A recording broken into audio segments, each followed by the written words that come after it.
Throwaway Podcast with your host, Jonah Walker.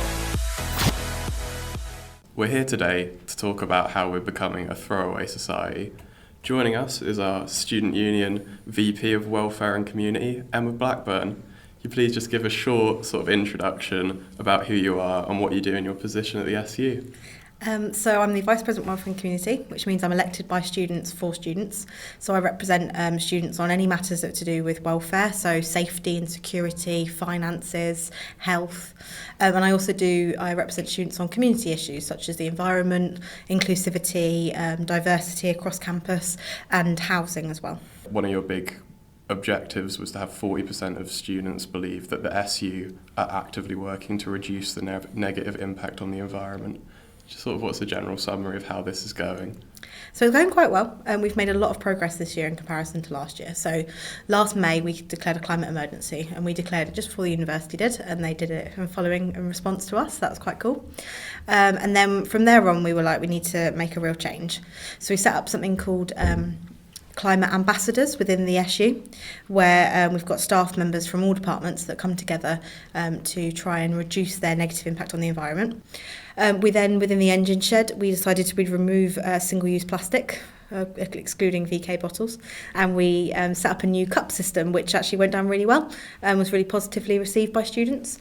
We've just had quite a big grant from the university to help us change all of our lighting in the engine shed, which will mean it's now LED lighting rather than the old halogen lighting, which is much more carbon effective. Is there anything other than recycling, obviously, which is one of the biggest parts, that you'd sort of say students can do in their own time to sort of reduce carbon footprint, small everyday things? So if we're looking at carbon footprints particularly, it's heating and lighting is the big one for students, and one we find in student accommodations that could be improved a lot, because obviously with students all of their bills are included, and so sometimes I know that I'm the same. I fall into the trap of, it's all included, so why not turn off this light, or why not just keep the heating on for a bit longer or a bit higher. So I think regulating your own usage when it comes to heating and lighting is really, really important, and being able to know like little hacks and little tricks as well. So for example, not filling your kettle too high, because then it uses more energy to heat your water with. But also travel as well is a big one for students. So if people are going home regularly, try and consider using the train. One of the biggest carbon footprints for students again is like individual travel, so driving home for a weekend. What is your opinion on the state of the Brayford? I think it's really sad, in all honesty, that people throw things into the Brayford. I think it's absolutely horrible, because it is literally an ecosystem. But as a Students' Union, we do try and improve it. So next week actually is Make a Difference Week. And every year during Make a Difference Week, we organise a massive Brayford clean-up, which lasts for a whole day. And we get like 60, 70 volunteers all down. And we fish things out of the Brayford, basically.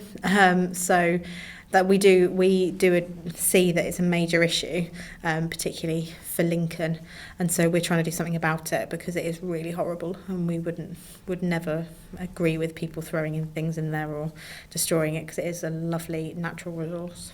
A lot of students attend festivals, meaning that many of us leave tents, camping equipment and sort of other things to be left to landfill.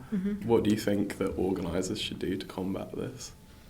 I just can't believe people leave tents at festivals, in all honesty. Maybe it's because I'm a girl guide outside of my work, so I can't bear to leave a tent behind. But I think it's horrible when people leave tents behind. I think there's some initiatives, aren't there, where people collect them and then give them to people like the homeless, and they get them fixed up and sell them again and things like that. I think that's brilliant.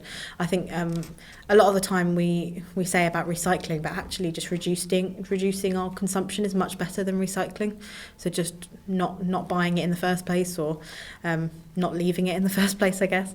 Definitely I think students, hopefully students are responsible enough to know that, it's a waste of money if nothing else to leave a tent behind. It is a major issue. So thank you so much, Emma, for joining us today. This has been great, learning about sort of the things that you do on campus to help the environment. Thank you. Wonderful. Well, thank you very much for having me. I really enjoyed it. Throwaway Podcast with your host, Jonah Walker.